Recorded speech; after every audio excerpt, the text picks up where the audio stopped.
Many residential neighborhoods in Chennai and its surroundings are still struggling to cope with the devastating aftermath of Cyclone Michaung and the flooding that it caused. A political blame game is on. But what really contributed to Chennai getting marooned?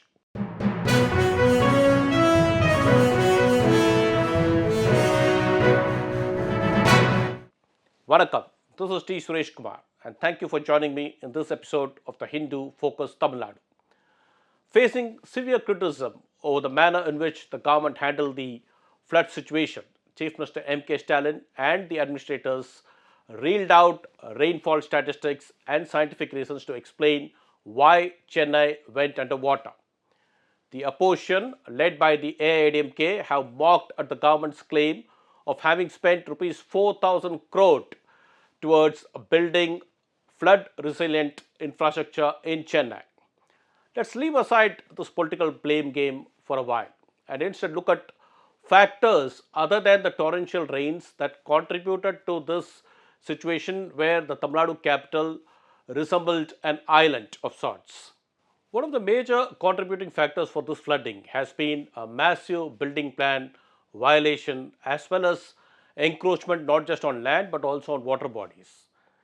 In fact, report number 8 of 2017 of the Comptroller of Auditor General notes that there have been rampant encroachment on the road margins of Chennai.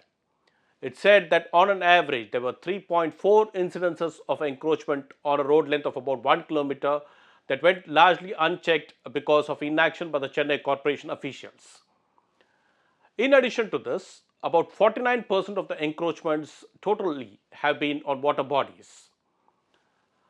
Many more such startling facts came to light in the VBR Menon vs. State of Tamil Nadu case that was filed in the Madras High Court after the devastating December 2015 floods. At that point, the Water Resources Department had said that the area of 19 major lakes had shrunk from 1,130 hectares to about 645 hectares. A study by the IIT Madras showed that 2 decades earlier, the Chennai region had about 650 water bodies, and now the city can boast of just a fraction of that number. So that has been the situation. The High Court, in fact, noted with displeasure that the government had not bothered to crack down on encroachments on waterways, water channels, and causeways on account of a ode bank that is existent there. In fact, 4 years ago, passing orders in the VBR Menon case, the High Court had given several directions to ensure that land on water bodies are not registered in the revenue records. But that was not the first time that the court was coming up with such directions. Even as early as 2014, in the R. Lakshmanan versus the Government of Tamil Nadu, the court had specifically directed the registration department not to register documents of properties located on water bodies. That these directions were ignored can be seen from the fact that even in January 2022, the High Court mandated that persons wanting to register properties must give a self-declaration stating that they are not located on water bodies. The court made this a mandate even for seeking property tax assessments or getting an electricity connection or water connections for new properties. And 6 months later, the court had actually expressed displeasure that the government had failed to implement its directions. It even warned that it might summon the chief secretary if required. So that explains how the government, whether it is the DMK government now or the previous AIADMK government, have consistently ignored warning signs and directions of the court in retrieving encroached land and in enforcing the fact that properties on water bodies are not registered. The registration department almost functions like an independent body which is bothered only about the revenue it gets from the stamp duty and does not actually bother to ensure that the properties are on patta land or otherwise. There have been multiple committees that have dealt on the subject, but it's very obvious that it has not yielded the desired results.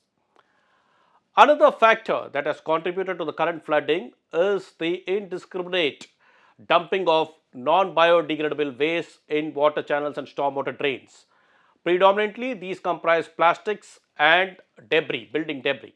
In fact, one of the biggest jokes is that in Tamil Nadu, there is a ban on the single-use plastics and that there is a vibrant Manjapai movement which encourages people to use cloth bags. Why am I calling this a joke?